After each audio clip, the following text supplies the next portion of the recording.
vaccinated. And as we enter the holidays, we might be reuniting with family members we haven't seen in some time. And sometimes around this time of year, planning ahead helps you prevent any touchy subjects with our family members in an effort to keep the peace around the dinner table. Wouldn't that be nice? With so much going on in our country right now politically and with this pandemic, we figured now would be a good time to bring in Dr. Laura Saunders, a clinical psychologist from Hartford HealthCare. Dr. Saunders, thanks for joining us. Thank you, Ben and Jen, for having me. All right, I'll ask you, how do we avoid World War III?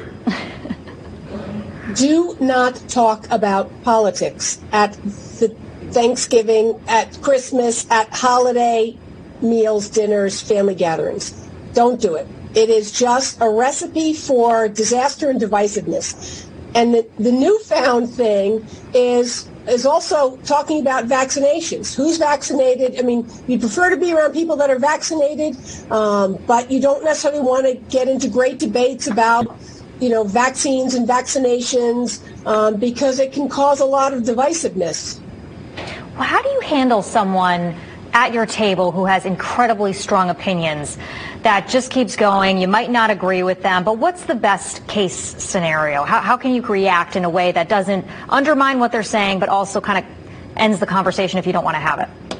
So I do like to make an I statement. I don't necessarily think that you have to just, let this person go on and on and on. I also don't think you have to agree with something that you don't agree with. But making an I statement, I have a different view on things, but I'm choosing not to discuss it at this time. I understand going by a different set of values than what you're talking about. So it's okay to make an I statement. It's okay to say that you disagree with someone's point of view, but also that you don't want to discuss it. So to put that out there and sort of just kind of let it go, and then if the person tries to continually engage you, it is about like backing off and said, I'm not comfortable talking about this at this time.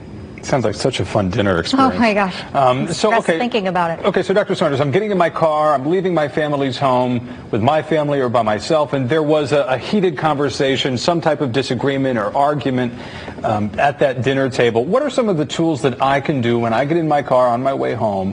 How should I handle that? Should I say something the next day to my family? How should I process that to make that better? Well, first, several long, deep breaths.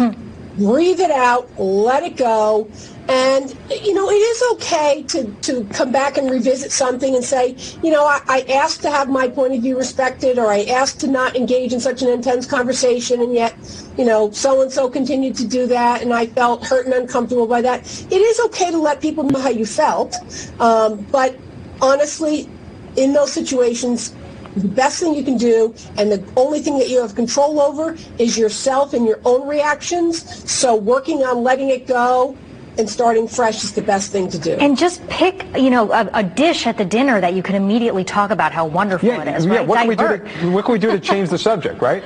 Right, exactly. You change the subject. Let me go help in the kitchen. Who doesn't need help in the kitchen during gatherings? I have to go to the bathroom. Use some sort of an exit strategy, especially if you feel like someone's being particularly combative because they know you have a different point of view. So do things to protect yourself. Help yourself to feel kind of better.